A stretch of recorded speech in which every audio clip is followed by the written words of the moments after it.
Hello student, welcome again in SGPS online classes. Today we understand the rule of debit credit basis on accounting equation. इस video में हम debit और credit के rule जो है वो समझेंगे। तो वो समझें उससे पहले हम डेबिट और क्रेडिट को समझते हैं। We have read the transaction are recorded in the books of account on the basis of dual aspect concept. Accordingly, every business transaction has two aspect. It means debit and credit of equal amount. जो double entry system है उसमें जो dual aspect concept है वो ये बताती है कि जितने अमाउंट से कोई अकाउंट डेबिट होता है उसका उस ट्रांजैक्शन में दूसरा कोई अकाउंट उसी अमाउंट से क्रेडिट होता है। तो इसमें आपको ये ध्यान रखना है कि हर एक ट्रांजैक्शन में जो डेबिट और क्रेडिट दोनों इफेक्ट है वो आपको शो करने हैं और जितना अमाउंट डेबिट होगा उतना का उतना अमाउंट क्रेडिट होगा। तो ये जो सिस्टम है अकाउंटिंग का, इसीलिए इसको हम डबल एंट्री सिस्टम कहते हैं क्योंकि डबल इफेक्ट आता है। अब ये सारे जो रिकॉर्ड है एक अकाउंट में मेंटेन करते हैं, उसको हम अकाउंट कोई सा भी अकाउंट हो सकता है, जैसे account of Ram, account of machinery, account of salary, account of sales, account of purchase. In accounting terminology account refers to ledger record of each item in a summarise form.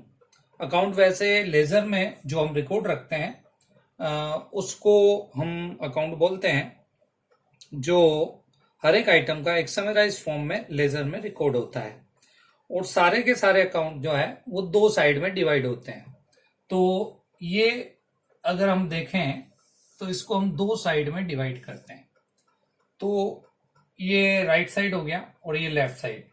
तो ये जो लेफ्ट साइड है वो पूरा का पूरा कहलाता है डेबिट, जिसको हम एब्रिविएशन में शॉर्ट में उसको डीआर बोलते हैं। और इधर आएगा जो राइट साइड है वो पूरा का पूरा क्रेडिट साइड है, जिसको शॉर्ट में हम क्रेडिट बोलते हैं। ठीक है, credit means CR means credit record, DR means debit record. तो ये दोनों ही रिकॉर्ड जो है आपको अकाउंट में दिखाने होते हैं। तो ये यहाँ टाइटल आ जाएगा, जो भी अकाउंट का टाइटल है यहाँ पे आ जाएगा और उससे इस पे हम इफेक्ट देखते हैं। तो पहले हम इसके रूल समझते हैं, rules of debit and credit. तो ये अगर आप देखें तो ये शेप जो बन रहा है टी शेप बन रहा है, तो इसको टी अकाउंट भी बोलते हैं। और टी अकाउंट क्या है, एक सिंपलेस्ट फॉर्म है अकाउंट का, जिसमें हम डिटेल नहीं दे रहे हैं। इस पूरे डेबिट साइड में ये जो लेफ्ट साइड है और ये जो राइट साइड है, केवल दो साइड में हमने डिवाइड कर दिया। तो ये जो टी शेप में होता है इसलिए इसको टी अकाउंट भी बोलते हैं। तो टी अकाउंट में हम सिंपलेस्ट फॉर्म में किसी भी ट्रांजैक्शन के डेबिट और क्रेडिट जो इफेक्ट है वो शो कर सकते हैं।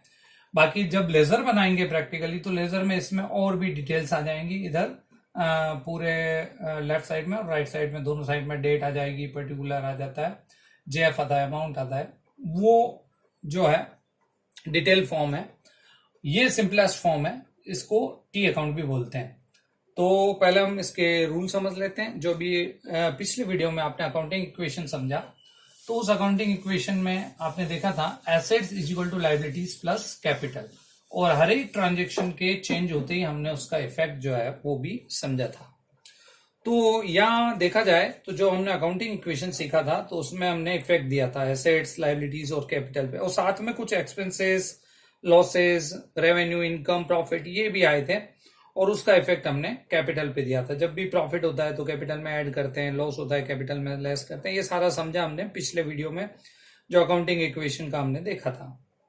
तो मेजर हम देखें तो point view of recording we can divided all accounts into various category like assets,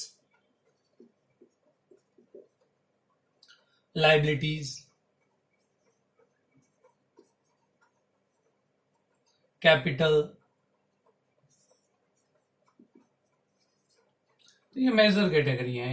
ये फर्स्ट हो गया, ये सेकंड हो गया, ये थर्ड हो गया, कैपिटल है। उसके बाद एक्सपेंसेस हैं, एक्सपेंसेस के ओब्लिक में मैं लिख रहा हूं लॉसेस या लॉस, और इनकम है या जिसको हम इन फॉर्म ऑफ गेन या प्रॉफिट जो है, ये एक तरह से मेजर कैटेगरी है अकाउंट्स की, 5 कैटेगरी है। बाकी टाइप्स ऑफ अकाउंट जो है वो डिटेल में हम आगे समझेंगे। टाइप्स ऑफ अकाउंटिंग अकाउंट के अकॉर्डिंग भी जो इसके रूल्स हैं वो भी हम आगे समझेंगे।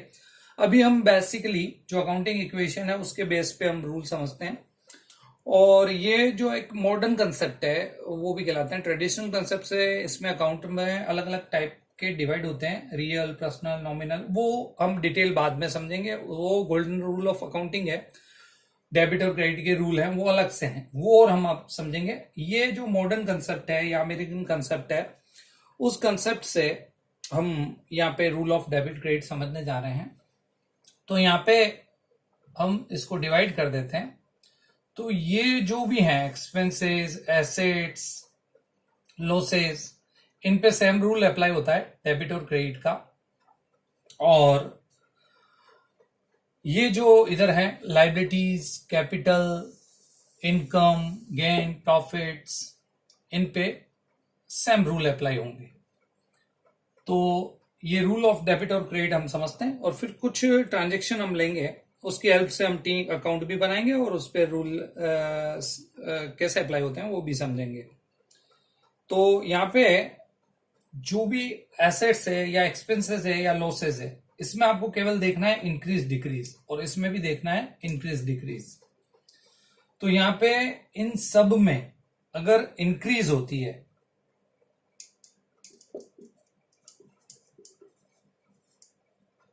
अगर इन सब में इंक्रीज होती है मतलब ये बढ़ते हैं, इसको मैं प्लस से इंडिकेट कर रहा हूं, या फिर इनमें हो सकता है डिक्रीज, यानी कि ये कम हो सकते हैं।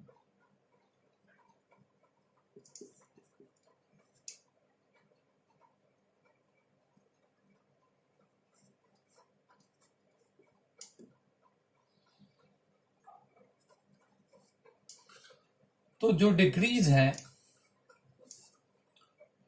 वो हम यहाँ पे नेगेटिव फॉर्म में, माइनस में शो कर देता हूं मैं। तो अगर एसेट्स इंक्रीज होगी तो उसको हम करेंगे डेबिट, और एसेट्स अगर डिक्रीज होंगी तो उसको हम करेंगे credit. If increase any asset, जैसे मशीनरी परचेज की इंक्रीज हो रही है डेबिट होगा, मशीनरी सेल की डिक्रीज हो रही है क्रेडिट होगा, एक्सपेंसेस इंक्रीज हो रहे हैं डेबिट होंगे, लॉसेस जो हैं वो इंक्रीज हो रहे हैं तो डेबिट होंगे। और इसी टाइप से इसमें जस्ट अपोजिट चलता है, इसमें जो भी इंक्रीजेस हैं वो सारी क्रेडिट होती हैं, और डिक्रीजेस जो भी हैं वो सारी डेबिट होती हैं। अगर कोई भी लाइबिलिटीज जो है वो बढ़ेंगी तो उसको करना है आपको credit. If increase in any liability it will be credited, and if decrease in any liability it will be debited। तो यहां ये समझने की बात है कि कैसे हम उसको इंक्रीज और डिक्रीज करते हैं। ये मैंने शॉर्ट में यहां समझाए हैं, डिटेल में आपको पीडीएफ भेजा जा रहा है साथ में, तो उसमें आप पीडीएफ में देख सकते हैं कि कैसे इसके रूल जो हैं वो अप्लाई होते हैं। तो ये हम डिटेल में यहाँ पे समझ सकते हैं। तो इन शॉर्ट हम देखें तो if there is increase in assets it will be debited, if there is increase in expenses and losses it will be also debited, and if there is decrease in assets and expenses it will be credited।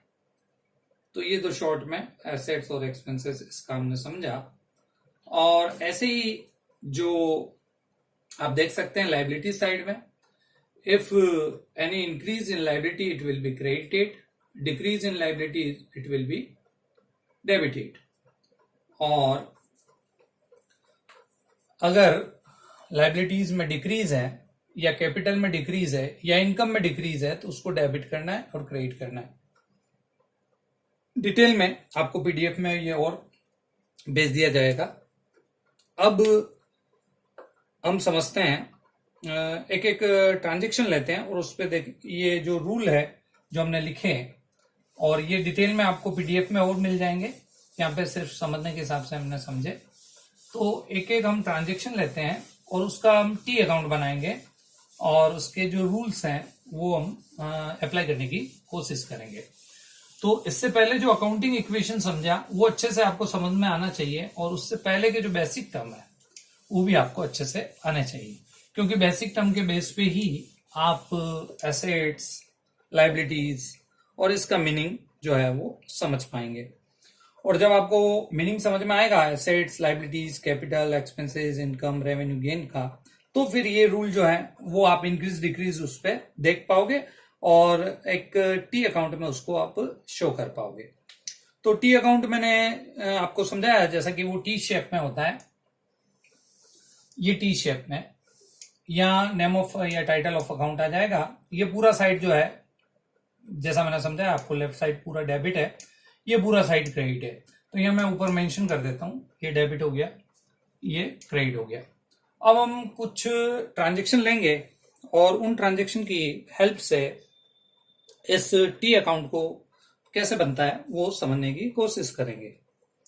तो ये rule आपके mind में ही है कि assets का हम देखें तो increase in assets debit, decrease in assets credit. Expenses का देखें तो increase in expenses debit, decrease in expenses credit. Liabilities का देखें तो डिक्रीज इन लाइबिलिटी डेबिट और इंक्रीज इन लाइबिलिटी क्रेडिट।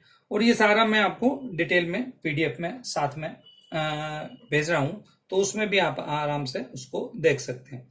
तो हम कोई सा भी ट्रांजेक्शन लेते हैं, जैसे हमने पहले अकाउंटिंग इक्वेशन में कुछ ट्रांजेक्शन लिए थे, वैसे मैं एक ट्रांजेक्शन लिख देता हूं और उसको हम इस पे देखते हैं कि दो अकाउंट पे कैसे इफेक्ट पड़ता है, डबल इफेक्ट, और उस दोनों इफेक्ट को हम समझने की कोशिश करेंगे। तो एक ट्रांजेक्शन जैसे सिंपल जो स्टार्ट होता है, started business with cash, business जो स्टार्ट होता है वो लिख देता हूं मैं, स्टार्टेड बिजनेस विथ कैश ₹50,000। 50,000 से मान लो कोई बिजनेस स्टार्ट होता है। तो अब ये ट्रांजेक्शन आप ऑब्जर्व करते हैं, अकाउंटिंग इक्वेशन में भी आपने ऑब्जर्व किया था और अकाउंटिंग इक्वेशन में इसका इफेक्ट आया था। एसेट साइड में तो कैश आया था और लाइबिलिटी साइड में इसका इफेक्ट कैपिटल पे आया था, और दोनों में जो है ये इंक्रीज होता है। तो आप ये देख सकते हैं। तो अब ये जो ट्रांजेक्शन लिया उस बेस पे हम इसमें दो अकाउंट पे इफेक्ट है, एक तो कैश अकाउंट पे और एक कैपिटल अकाउंट पे। तो दोनों के हम टी शेप जो है अकाउंट बनाते हैं। तो पहले हम बनाते हैं कैश अकाउंट। तो जो कैश अकाउंट हम बना रहे हैं उसमें अब इसका रूल के अकॉर्डिंग हम देखें तो इसका इफेक्ट किधर आएगा वो हम समझने की कोशिश करते हैं। तो कैश जो है वो एक एसेट्स है और एसेट्स में मैंने आपको रूल बताया, if there is increase in assets it will be debited. तो कैश बढ़ रहा है इसलिए ये डेबिट साइड में आपको इसका अमाउंट जो है वो मेंशन करना है, केवल इसी टाइप से सिंपली। तो ये आपने टी अकाउंट शो कर दिया। अब इसमें इस ट्रांजेक्शन दूसरा इफेक्ट जो है वो कैपिटल पे आता है। कैपिटल पे इफेक्ट आता है तो हम दूसरा जो टी अकाउंट है वो बना रहे हैं कैपिटल अकाउंट, और ये डेबिट साइड हो गया, ये क्रेडिट साइड हो गया। और कैपिटल जो है यहाँ पे पैसा लगा रहा है ओनर, तो वो कैपिटल कहलाती है और कैपिटल भी जो है वो इंक्रीज हो रही है। और इंक्रीज इन लाइबिलिटी उसका इफेक्ट पड़ता है क्रेडिट साइड में। तो ये कैपिटल और लाइबिलिटीज और इनकम और गेन जो मैंने रूल बताया था उसमें अगर इसमें इंक्रीज है तो वो इफेक्ट क्रेडिट में आएगा। तो इस कैपिटल का इफेक्ट जो है हम इस साइड में क्रेडिट साइड में ₹50,000 जो है वो शो करेंगे। तो ये एक ट्रांजेक्शन में हमने समझा कि कैसे एक टी अकाउंट हम रिप्रेजेंट करते हैं, और in rule of debit credit या मॉडर्न रूल जो है या इनको अमेरिकन कंसेप्ट से भी जाना जाता है। तो ये हमने समझा एक ट्रांजेक्शन से। इसी टाइप से हम और भी ट्रांजेक्शन समझ सकते हैं। एक और एग्जांपल हम लेंगे। तो ये हमने रिप्रेजेंट किया, और अकाउंटिंग इक्वेशन में अगर देखें इसको तो वो भी मैं आपको साथ के साथ बताता हूं कि अकाउंटिंग इक्वेशन में इसका इफेक्ट कैसे आएगा। अकाउंटिंग इक्वेशन के इफेक्ट मैं पिछले वीडियो में वैसे आपको समझा चुका हूं, साथ में इसमें हमने डेबिट क्रेडिट के जो रूल है वो इसमें समझने की कोशिश की। तो इसमें अकाउंटिंग इक्वेशन में अगर इसको देखें तो ये है assets is equal to liabilities plus capital, ये अकाउंटिंग इक्वेशन है। तो इसमें कैश जो है वो इंक्रीज हो रहा है यहाँ पे 50,000, और बिजनेस ने स्टार्ट किया तो ये कैपिटल में आएगा 50,000, और ये दोनों साइड जो है वो इक्वल हो जाती है। तो ये हमने अकाउंटिंग इक्वेशन में भी इसको समझा। अब हम समझते हैं एक और ट्रांजेक्शन जिससे कि ये टी अकाउंट कैसे बनता है वो हमें और अच्छे से समझ में आए। तो एक ट्रांजेक्शन हम जैसे बैंक में हम पैसा डिपॉजिट कराते हैं, जैसे बैंक में हमने पैसा डिपॉजिट कराया, कैश डिपॉजिटेड इनटू बैंक। मान लो बैंक में आपने पैसा जमा कराया, 10,000 रुपए आपने मान लो बैंक में जमा कराया।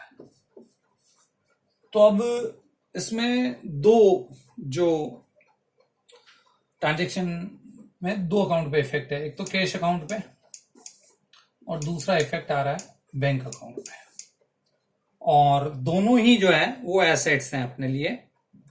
तो इसमें एसेट्स का अपना जो रूल है, तो कैश अकाउंट का अगर हम टी शेप में देखें तो ये यहाँ पे हम कैश अकाउंट का इफेक्ट देखते हैं, ये पूरा डेबिट साइड है, ये पूरा क्रेडिट साइड है। ऐसे ही हम इधर बैंक अकाउंट का इफेक्ट देख लेंगे इस टी अकाउंट में, तो ये पूरा डेबिट साइड हो गया, ये पूरा क्रेडिट साइड हो गया।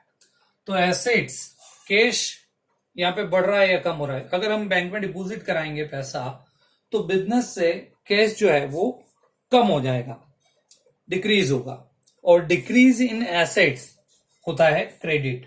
तो ये जो 10,000 है वो इधर क्रेडिट साइड में आएंगे कैश में। तो फिर हम बैंक अकाउंट देखते हैं, तो बैंक अकाउंट में जो इसका इफेक्ट आ रहा है, बैंक अकाउंट भी एसेट्स का अकाउंट ही है, और इसमें बैंक में अपना पैसा जो है वो बढ़ रहा है, तो इंक्रीज इन एसेट्स उसको हम करते हैं डेबिट।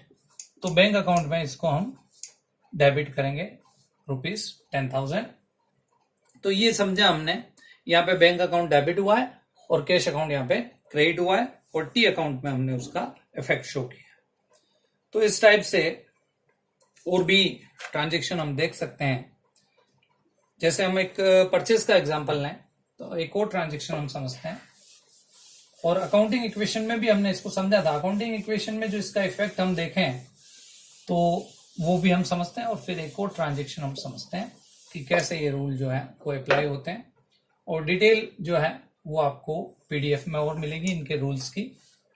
अकाउंटिंग इक्वेशन में अगर इस ट्रांजेक्शन को हम देखें तो assets is equal to liabilities plus capital. तो पिछला जो ट्रांजेक्शन समझा था उसमें कैश आया था अपने 50,000, और कैपिटल जो थी वो भी 50,000 थी। अब जैसे ये ट्रांजेक्शन आता है तो इसका इफेक्ट क्या आता है इस अकाउंटिंग इक्वेशन पे। कैश हमने डिपॉजिट किया बैंक में, तो कैश में से 10,000 कम हो जाएंगे, डिक्रीज इन एसेट्स है, तो हमारा कैश बचेगा 40, और एक नई एसेट्स आ जाएगी बैंक।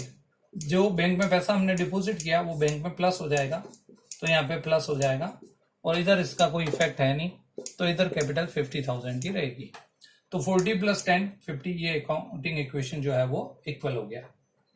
तो ये हमने समझा इक्वेशन को, और इसके डेबिट क्रेडिट रूल अप्लाई करते हुए इसके टी अकाउंट को भी हमने समझा। एक और ट्रांजेक्शन हम लेते हैं जिससे और आपके बेटर अंडरस्टैंडिंग डेवलप होगी कि कैसे टी शेप जो अकाउंट जो है वो बनते हैं।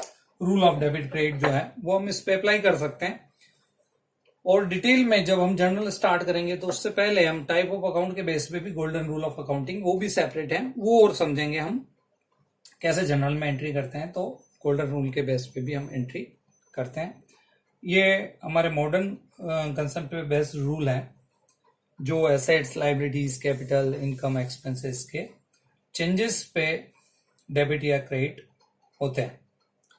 तो एक और हम ट्रांजेक्शन देखें तो इसमें मान लो जैसे आपने परचेज गुड्स की केस पे, केस में आपने कुछ खरीदा, गुड्स परचेज्ड